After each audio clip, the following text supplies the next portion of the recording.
You are listening to the Dance Medicine Podcast, brought to you by AZ Dance Medicine Specialists. Dr. Alexis is the owner of AZ Dance Medicine Specialists, based out of Phoenix, Arizona, where they provide fast, safe, and effective treatment for dancers by an entire staff of dancers. Hi guys, welcome to the Dance Medicine Podcast. I'm Angel and this is Dr. Alexis. We are back for episode 2 of the Dance Medicine Podcast, and today is one of our favorite episodes. It is... Hidden signs of core weakness. Yeah, it's really one of our favorite subjects to talk about because we see it so often, and it's something that even when you think you're strong, you have opportunity for improvement. There you go. There you go. We call it undiscovered here. Undiscovered. You're undiscovered in some areas. Okay. So today we're going to talk about obviously the hidden signs of core weakness, why they're important. Let's just start there. Why is it important to know what they are and how to identify them? Because, when I'm working with clients, and actually when you're working with clients, because Angel's starting to work with clients now. In about 2 weeks from whenever this comes out. Yeah. No. It'll be out. Yeah. I'll be working with folks. I know. And he's already starting his practicing and he's doing awesome. But anyway, it's important because, one, everybody has them. Two, I tell my clients, we don't call it the core for anything. It is your powerhouse. It's your foundation. And so if there's something not 100% or something not quite right, especially compared to a certain movement pattern or a flexibility goal that you're trying to achieve, you're gonna hit a brick wall if you don't acknowledge it and if you don't work through it. Mm-hmm. And sometimes these hidden signs of core weakness are just that. They kind of fly under the radar. So sometimes when you're banging your head against the wall trying to figure out why you're not improving on something, or why your kids don't get your corrections, this might be a good thing to look into as to why. So that's why hidden signs of core weakness are important. Mm-hmm. Okay, and so how did you come about this concept? What made you, where did you come up with the idea? I came up with the idea when I was still teaching. Cry a little tear. I just finished my last season of teaching just because AZ Dance Med has grown so much. But when I was teaching and talking to colleagues and working with, on choreography and stuff, it ended up being those things that you're always yelling at your kids about that they can't seem to fix. And I'm doing air quotes if you're listening to this on on one of our podcast streaming programs. It's those stubborn things, those dance habits that don't quite go away. You're frustrated because you're seeing them. The dancers or your company members, they're frustrated because they can't figure out how to get rid of it. And I started putting these pieces together that as I worked with clients on core stabilization, they started to release those habits. So over the years, I kind of started putting 2 and 2 together, and I'm like, oh, these are compensations that aren't necessarily related to modifying a movement, a dance movement, or compensating movement-wise or technique or posture-wise, but they're habits that are coming up that are what we now call hidden signs of core weakness. So that's kind of how it came about. And now identifying them is helping us at AZ Dance Med get to the problems more quickly, and it's helping us to resolve instabilities more quickly. It's helping us to help our clients get to their dance goals a lot more quickly. It's leveling up everything that we're doing here, basically. So, yeah, that's kind of how I created it, and that's where it came from. Yeah, we use it all the time. That's the last thing I was gonna say. I talk about it all the time. If you're following us on social media, we talk about this all the time. Yeah. So there you go. Okay, and how does the 7 signs of core weakness? How does this help dancers perform better and just be Primarily, it helps aesthetically, especially if you have a hidden core sign from the chin up. Helps your face look better. It reduces that look of tension and struggle in the face. But inadvertently identifying a hidden sign and then intervening and addressing the core instability just overall helps to maximize performance. It helps balance, which frees up the arms and legs to move optimally, increasing flexibility, increasing general strength. So all the benefits that come from improving core weakness helps by identifying these hidden signs. Okay. basically. Now we're going to move on to identifying what they are. If you're listening to us, there's some of them that require demonstration. So we're gonna try to describe them. We're going to try to describe them, but we did a video a couple weeks ago on Insta. Oh, yeah. So if you want to scroll back through our Insta feed, or if you're already following us on our YouTube page, there's examples of them there. So if you're listening, check us out on YouTube or Insta if you want to look at the examples. We are at AZ Dance Med on Instagram. We are on Instagram, AZ Dance Med. On YouTube, we are. Oh, on YouTube, we are AZ Dance Medicine Specialists. They wouldn't let us cut to AZ Dance Med. I was really sad. But you can find them there. We'll still try to do a good job of describing, but just in case. Okay, here we go. Ooh, this is the fun part. Hidden signs of core weakness. Number 1. Mouth and tongue involvement. So, you got a dancer that does this. Mouth and tongue involvement also is that, like, really tense, not happy, showing teeth smile. This one? Yeah, if you're listening, you know what I'm doing because this is how it sounds. Yeah.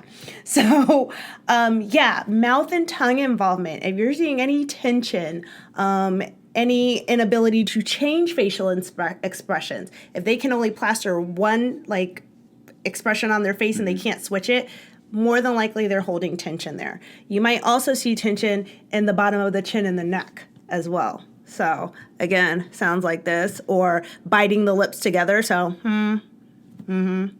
like that. All from the chin up, hidden signs of core weakness. It's gonna be the stuff that you talk to them all the time. You're like, stop biting your lips. And they can't, for the life of them, stop biting their lips. It's because they're pulling stability from the top of their core, which is their neck and jaw muscles. More than likely to compensate for some instability at the other end of the core, which is hips, pelvic area. So there you go. Number 1 area, or number 1 hidden sign. Number 2. Number 2 is tight joints. Yeah, so that's going to be your dancer that has that, like, 5 degrees of knee bend, especially like in releve or in pirouettes, and they can't, you're yelling at them to straighten your knees, or in their développé, straighten your knees, and they just can't get that last little kink. It's because their body is holding on to a little bit of co-contraction of the thigh muscles that surround the knee joint to help provide stability that they're not getting from their core. Tight joints also includes those dancers that can't fully achieve a nice, smooth, pointed foot. So if you see that tight ankle or extra, like, curling up in the toes or something like that, that's joint tension. That's a hidden sign of core weakness. Number 3. Looking down. We all got yelled at, or you've yelled at somebody for looking down. Stop yelling at them. I'm pointing at myself. So I look down when I'm thinking, but I look up pretty okay when I'm performing, or when I was performing.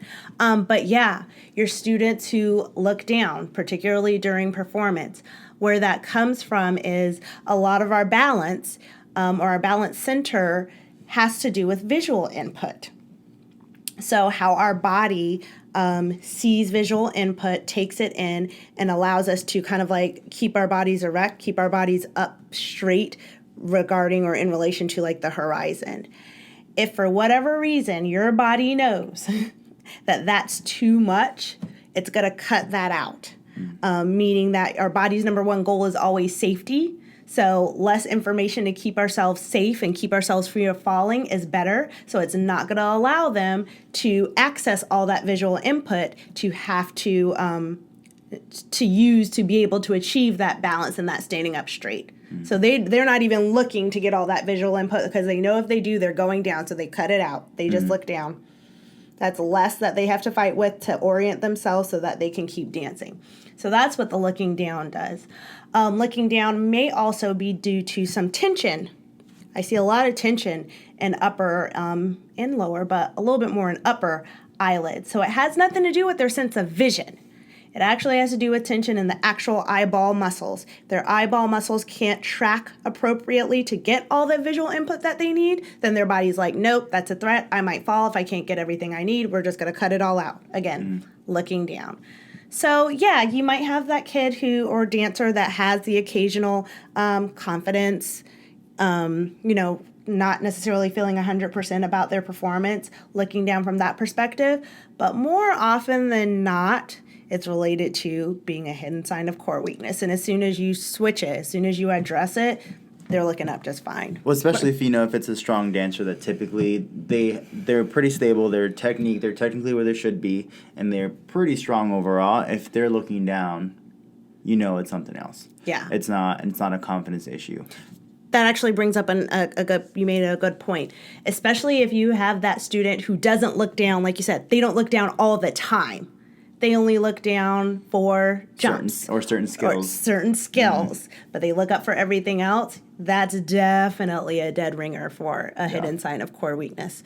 What is next? Next is holding your breath. Ooh, that's a good one. That's horrible.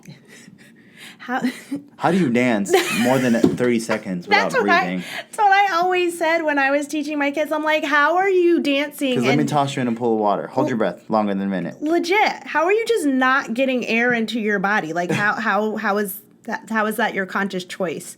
So I guess technically it might be a subconscious. Yeah, because I feel like when you're overexerted, you think like, I'm going to hold my breath. And if I'm going to hold my breath, I'm going to move faster, which that does the complete opposite. I don't know.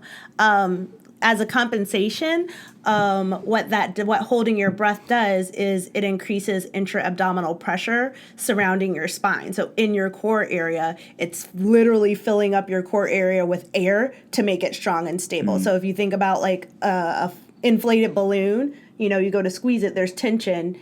You can't really like press it all together. When there's less air, when it's deflated, then you can press the whole balloon. So filling up their bellies with air gives them the stability that they need to be able to move, aka holding breath when we dance. Yeah. Although that one's a crazy one. I don't know how you do it and not pass out. Number 5. Tight muscles. Hamstrings. Pointing at myself. So hamstrings, yeah. Tight hamstrings, tight bulky quads, tightness in the neck or shoulder. So if you see the tightness like up in this area when they dance, that tightness is the body using that muscle for stability, or that muscle group for stability. So it's keeping the tension in that muscle, holding on for dear life to keep that area of the body and hopefully have it trickle up into the core, have them stable that way. I always say that muscles and joints, but mostly muscles, can perform a lot of different actions. They can do a lot of different things for the body in terms of movement. They can be stabilizers. They can help contract and move the joints in certain directions, but they can only mostly do one of those jobs at a time. Mm-hmm. So if your body has selected, for example, if your body has selected your hamstring because it's a nice big meaty muscle near the hip, which means it's near the bottom of the core, if it's selected your hamstrings to tighten up and hold on for dear life to make yourself nice and stable because you don't have core stability, it's not going to be available to be flexible for a développé or a grand battement or a fan kick. Or to be able to straighten your leg out completely for like a CC, or just any type of movement where you need to have, mobility of the leg and hip. It's not going to be available for that if it's too busy, and your body's always going to go for safety and stability first. Mm-hmm. So can't move unless you're stable. And if the stability isn't coming from the core, then it's going to lock up other areas. You're not going to fall apart. You will eventually, but your body will keep you safe doing whatever it needs to do. So say if your hamstrings are assigned another task because a part of your body wasn't working, the other part, your hamstrings will eventually not perform what they need to perform. Yes. So you got to reteach them to do their job. They're going to stop being hamstrings and start being core. Mm-hmm. Yes. If you make it perform as a stabilizer for so long. That's why people get chronically tight hamstrings that never release. They start getting back and hip pain, things like that. So tight muscles, hidden signs of core weakness. And our last major group is specifically relative to dancers, is poor spotting. So if you've got somebody that you're always telling them like spot faster or snap their head faster or spot better, where that can be a hidden sign of core weakness is that our spine is most stable when all of our vertebrae, all of our spine bones are stacked up, nice like building blocks on top of one another. When we spot and when we teach spotting, it involves, and if you're watching the video, we're doing it, it involves rotating the lower part of the body and keeping your head looking at your spot. So that inadvertently means that was so hard. That. I tried to demonstrate it sitting down. And he failed. Yeah. What that means is that involves disassociation of the spine. Yeah, your spine is turning one way in one direction, and then the lower part of the spine is turning the opposite or another direction. That is an unstable position of the spine. The spine likes to be all in one direction, locked and loaded together, bony building blocks nice and stacked. If you start rotating and spinning those building blocks one on top of another, that's an area or that's a position of instability. And if your body is not strong enough to hold those positions of instability, one, your body knows that, and two, your body's rule number one is always to keep you safe and always keep you stable, so it is not going to allow that counter rotation. It's not going to allow the head to stay in one place while the body rotates in another direction. It's going to take everything with it, AKA you're not snapping, bad spotting. You can't snap your head to spot. So if you have somebody who is struggling, particularly with spotting, take a look at their core stability. That might be where it's coming from. It's not that they're stupid. It's not that they're not listening. They just don't know they don't know what's going on. Yes. They're doing their best. They are doing their best. So yeah, there they are.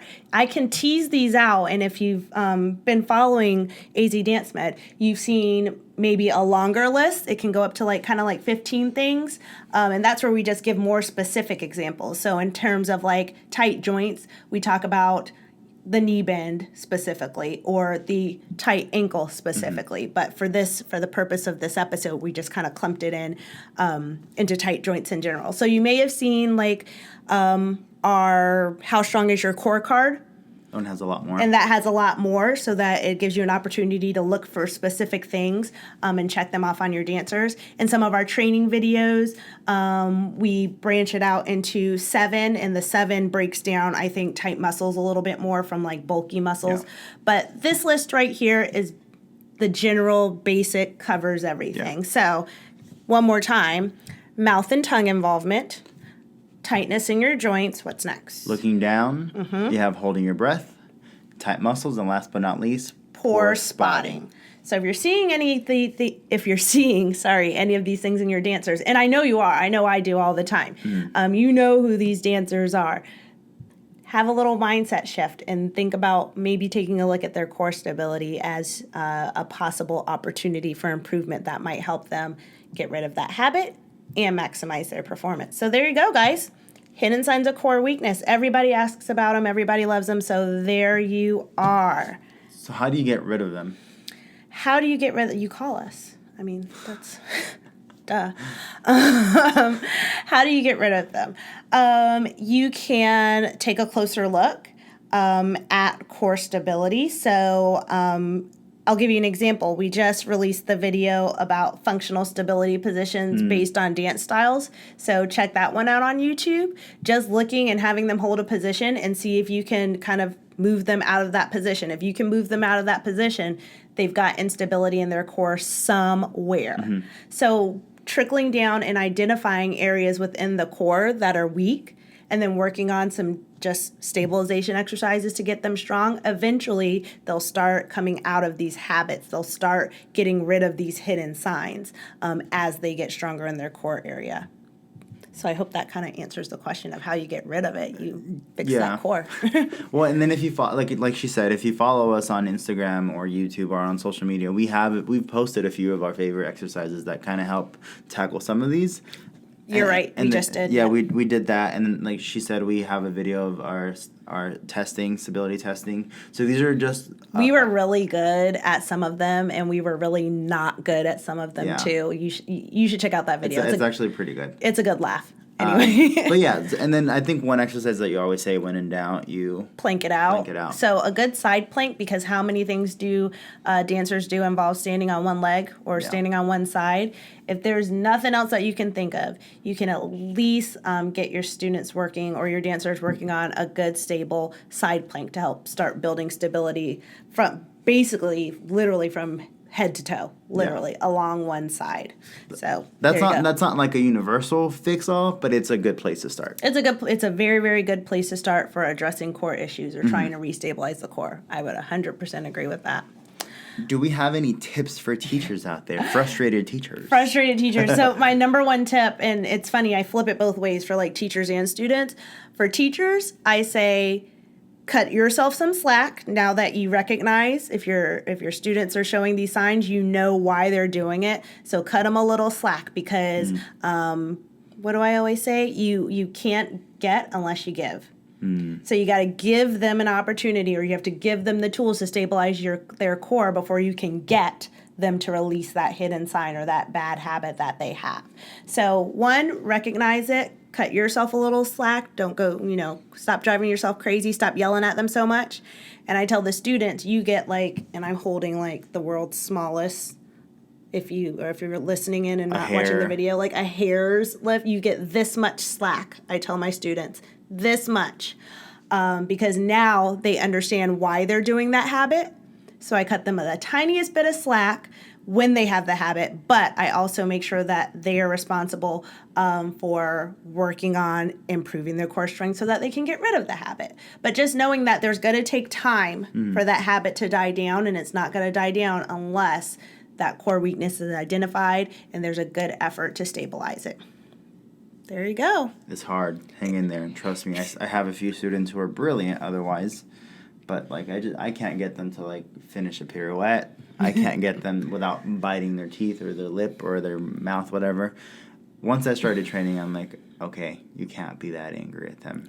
They don't know what they're doing. So you're not alone. Definitely not alone. Yeah. For me, it's the mouth stuff. I have so many lip biters.